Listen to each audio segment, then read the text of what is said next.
Welcome everyone to episode 3 of Ohio Unsolved.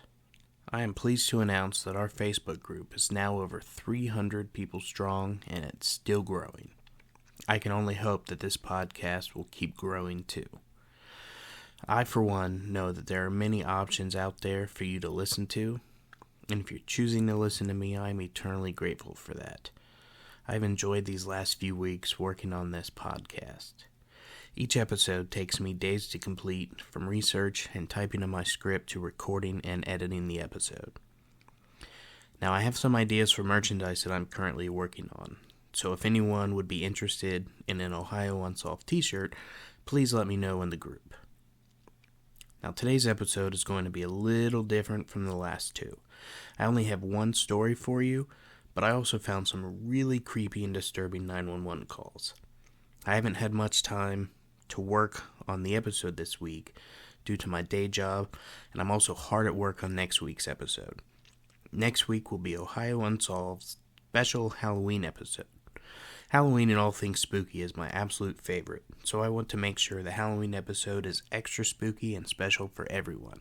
Now, let's get to why you're all here. In today's first story, we're heading to Bel Air, Ohio, to the haunted Bellaire House. So sit down, lock those doors and windows, and get ready for Ohio Unsolved.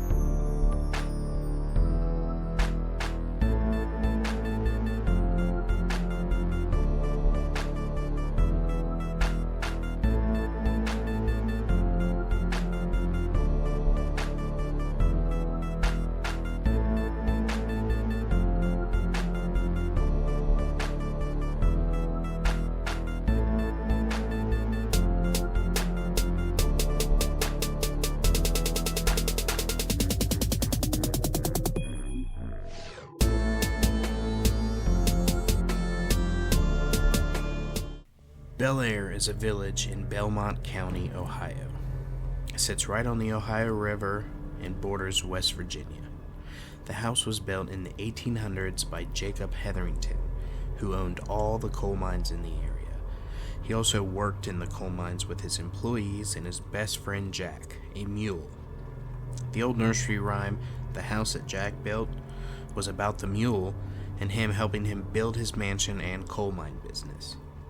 The house itself sits on what is known in the paranormal world as a ley line, which basically means a constant stream of spirits and other paranormal activity passing through, and sometimes they stay put in the house. The house was built on top of a coal mine, and many people were killed in and around it. There is a Native American burial ground directly behind the house. In 1947, a woman named Lyde Hetherington died from a heart attack in the Bellaire House. Shortly after her death, her brother Edwin asked for some mediums to come to the house to try to make contact with his sister. While attempting to contact his sister, they unknowingly let other spirits into the house, including one demonic spirit that disguises itself as a young girl named Emily. Over the years after the seance, the house was bought and sold by many families that were just too afraid to continue to live in the house. After the current owner, Kristen Lee, started to experience paranormal things herself in the house, including being shoved many times, and even her dog being thrown across the room, she began to rent the house out to paranormal investigators and anyone brave enough to spend the night in this house from hell. It costs only $500 a night at the Bellaire House. There's also a list of rules everyone must follow if they dare spend the night in the demon house. Some of the rules include no drugs or alcohol use before or during your stay, no Ouija boards, urns, mirrors, or rituals of any kind, and absolutely no opening or closing of any portals whatsoever. If you're brave enough to book a night for yourself at the haunted house, you can do so on their website, BelaireHouseTours.com. If anyone does decide to go and stay there, I'd love to hear about any experiences that you may have. Now, this next part of the episode is going to mostly be actual 911 call audio. I found 4 calls that I'm going to play for you. And before I do, I must warn you that all 4 calls are very disturbing. One involves a kidnapping, 2 of them are shootings, and the last is some kids throwing rocks off an overpass onto the highway. So if you end up skipping this part of the show, I hope to have you back next week for our very first Halloween special episode. The first 911 call I have for you is a 14-year-old girl who shot her father for unknown reasons, and this is the call that she made. 911, what's the address of the emergency? Hi. The address is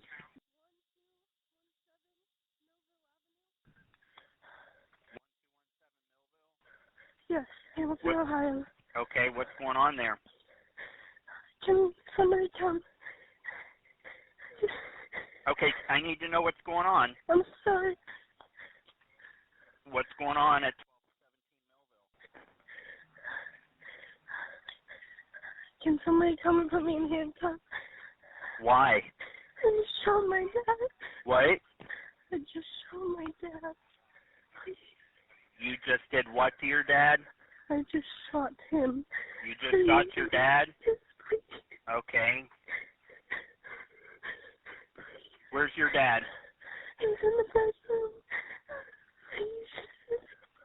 I don't want to survive. I don't want to. Please. Please. Okay, what's your name? Okay. And it's right? Yes, and my mom's at work. Your mom's at work? Just kill me.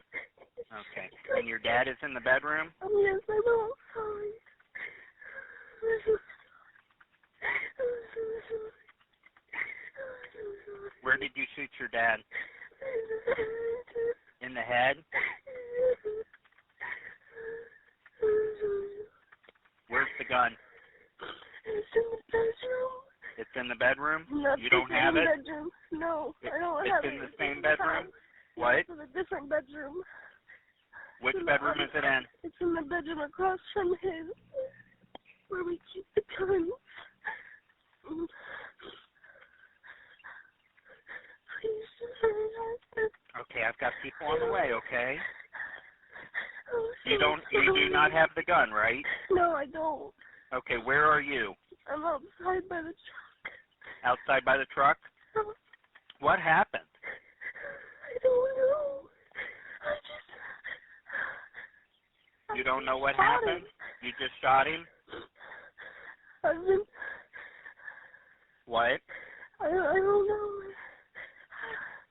know. The second 911 call I have for you is a woman babysitting 2 boys who calls the police after one of the boys supposedly shoots his older brother with a gun from inside the house. My God! 911, where's the emergency? What is the address here again? Something terrible has happened. I'm babysitting 2 kids. What's the address? 995 Alden Drive. 995 what? Alden Drive. Oh my God, I think he is not even alive. Okay, Meldon Drive? No, Alden Drive in Streetsboro. Alden? 995? Alden Drive in Streetsboro. What's going on there? I don't know. He's bleeding. Who's bleeding? There's blood everywhere. The little boy that I'm watching, he's 11. Units 995 Alden Drive, 995 Alden. I have a female on the line stating there's blood everywhere.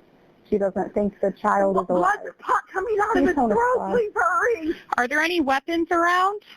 I don't know. Okay, can you check for me? Are there any weapons around? Elijah. The other boy that's here, I don't know where he's at. Okay, how old is the... He's 11. Please hurry. I don't He's think 11? Yes. Okay. I smell like When was the last time you saw him when he was When he okay? went to bed at 8:30 and his brother went to bed at 9. Please hurry. Ma'am, we're already on the way. I'm just trying to get as much information as I can. Can you check to see if he's breathing? Yes. Oh my God, I don't think so. Oh, he's got blood just pouring out of his mouth. Okay. I don't think he's breathing. Okay, can you check to see if you can feel any air coming out of his nose or mouth or feel a pulse? I don't feel air, anything. Okay. And you last saw him just an hour ago? Oh, hurry, I think he might still be breathing. There's water. No, about 8:30. What time is it? It's 9:30. He went to bed at 8:30. Okay. What do you think he hurt himself on? I have no idea. He's got a hole in his neck. A hole in his neck? Yes, please. Okay, do Get you someone see... here. Do you... Ma'am, My phone's about to go. okay, they're on the way. I'm going to stay with you. She's saying there's a hole in an 11-year-old child's neck. There's blood everywhere. I'm trying to figure out what happened. Do you see a gun or a knife or anything, ma'am? I don't, but something smells like maybe gunpowder. I don't know. Okay. Are there any weapons known to be in the house? Not that I know of. Okay. I heard a pop, and I ran back here, and the other boy came out and said, "What was that?" And I ran in here. He's got it's in his chest. Please hurry! I think he's still alive. He's moving. He's moving. Can you try to give him? Yes. Can you try to give him chest compressions? I can. Yeah. I don't think. Will it hurt him if he's still breathing? There's blood everywhere. 1, 2, 3, 4, 5, 6, 7, 8, 9, 10, 11, 12, 13, 14, 15, 16, 17, 18, 19, 20, 21, 22, 23, 24, 25, 26, 27, 28, 29, 30. Okay, what's going on now? 1, nothing. 1, 2, 3, 4, 5, 6, 7, 8, 9, 10, 11, 12, 13, 14, 15, 16, 17, 18, 19, 20, 21, 22, 23, 24, 25, 26, 27, 28, 29, 30. How long do I wait before I take this compression? The officer's pulling onto the street right now. Okay, I got unlocked the door. Is he I don't still? know where his brother went. You got what? I have to unlock the doors. I don't know where his brother went. Okay, is his brother in the house? No, he was, but he's gone. Okay, and he's 9 years old? 4, 5, 6. The boy's 11, the other one's 13. 1, 2, 3, 4, 5, 6. She's trying to do CPR. She's also saying that there's a 9-year-old child that was in the house and now he's gone. She doesn't know where he went. 19, 20, 1, 2, 3, 4, 5, 6, 7, 8, 9, 10. Oh my God, really? Happy. Ma'am, the officer's pulling up right now. Okay. I gotta let him in.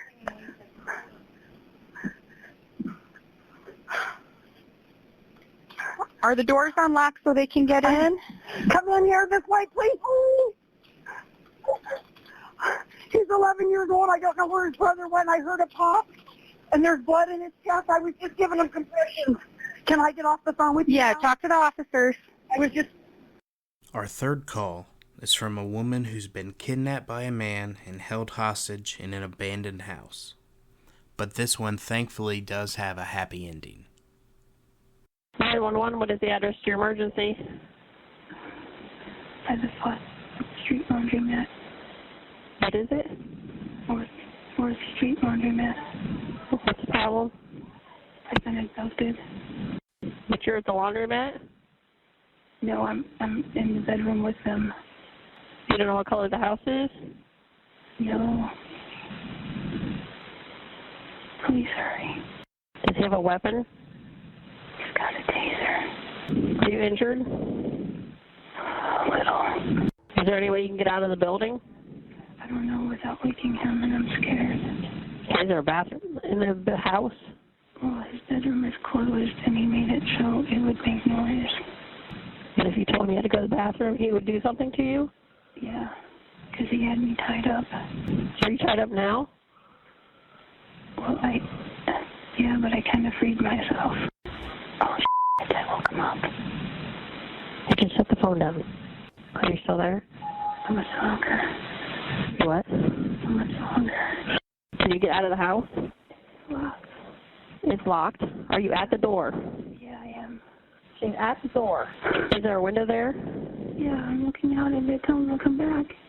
She said, Hurry, hurry. she said to hurry up and come back. Come on out, hurry up, get out of here. Where is he? I'm sleeping. Still sleeping? Yeah. Okay, they have her.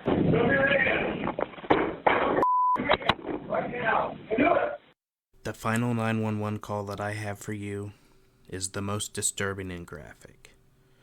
There were some kids throwing rocks off of an overpass onto the highway, and one unfortunately struck a car and crashed through the windshield.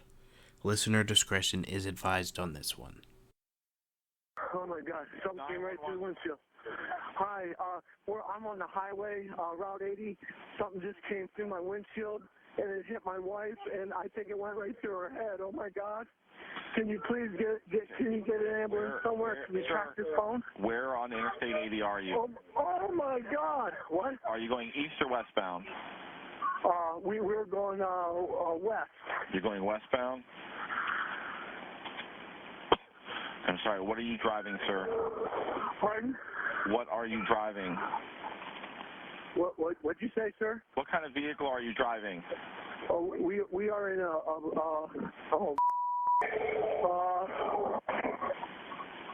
we're in a Rogue, a Nissan Rogue. Pulled off on the left-hand side. This is bad. Okay, what color is your vehicle? Something came right through the windshield, sir. I understand. What color is your vehicle? And you know what, sir? I cannot hear you. What color is your vehicle? It's black. Okay, do you have the four-ways on? Hold on here. Hold on. Hold on. Hold on here. Yes, I do now. Okay. There's a rock that came in. She is grasping for her life. Okay, what is your name, sir? My name's Randy Budd. The phone number you're calling Oh my from? God. Half her brain's gone. Oh my God. Oh my God. Is there anybody else in the car with you? Yes, my daughter was driving. All of a sudden there's an explosion. A rock went right through the windshield and hit her right in the head. Okay, how old's your wife, sir? Pardon? My wife is 53. 53. Okay. All right, sir. We're going to send some help up there to you, okay? In the meantime, try not to move your wife. Don't touch anything, and we're going to get some help for you. Yeah, okay, we won't touch anything. Don't touch anything, Mom. So you have us located? Yeah, I know where you're at. Okay. Okay? Okay, thank you. You're welcome. I don't know if I'm going to do any more of these calls after today, unless people like this kind of thing and want to hear more. Let me know in the Facebook group if you would like to hear some 911 calls again sometime in the future. Now, the last story that I have for you today is our very first listener story. It comes from a good friend of mine named Greg, so let's just jump into his story. It was a warm night around May of 2017. I was a junior in high school, hanging out with my brother Jesse and our friends Joe and Adam. We stepped outside to hang out for a bit and to take a break from playing video games. Joe was playing the air guitar, eyes closed, really going at it. Adam was goofing around playing the air drums, Jesse was playing the air bass, and I was just kind of standing there. Something didn't feel right, but we were all laughing and having a good time. Something was off with this night. There were woods behind Joe's house, and we were right on the tree line.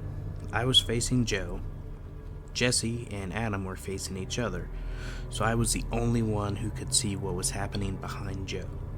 A huge, dark shadow appeared out of nowhere, sort of in the shape of a panther. It was so strange. I grabbed Joe's arm, and he was the closest to me.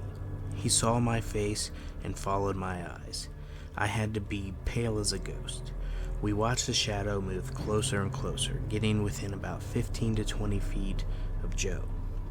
At this point, Jesse and I are shaking, breathing heavy, and sweating. Joe and Adam still have no idea what is going on around them. I look at Jesse, and we are making a plan with our eyes to run for the basement door on the back of the house. At this moment, Jesse directs my attention up to the trees, silent as ever.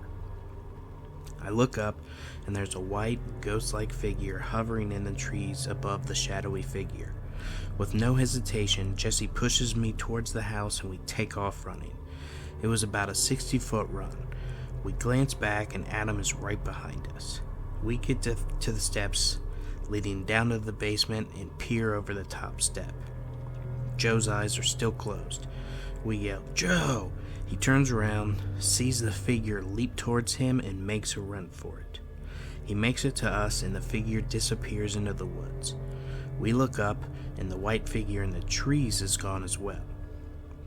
We went back through those same woods hundreds of times after that night. We've tried day and night, rain or shine, but we've been unable to find any trace of anything, even a footprint. Well, that does it for this week's episode. Please share this podcast with all your friends and family to help us grow so I can continue to do this for everyone. If you're on Apple Podcasts, please leave a comment and review to help spread the podcast to others who haven't found us yet. And make sure that you come back next week for our first official Halloween special. I'm working extra hard on this episode to make sure it's extra spooky for everyone. Alright everyone, make sure to lock your doors and windows and stay ready for Ohio Unsolved.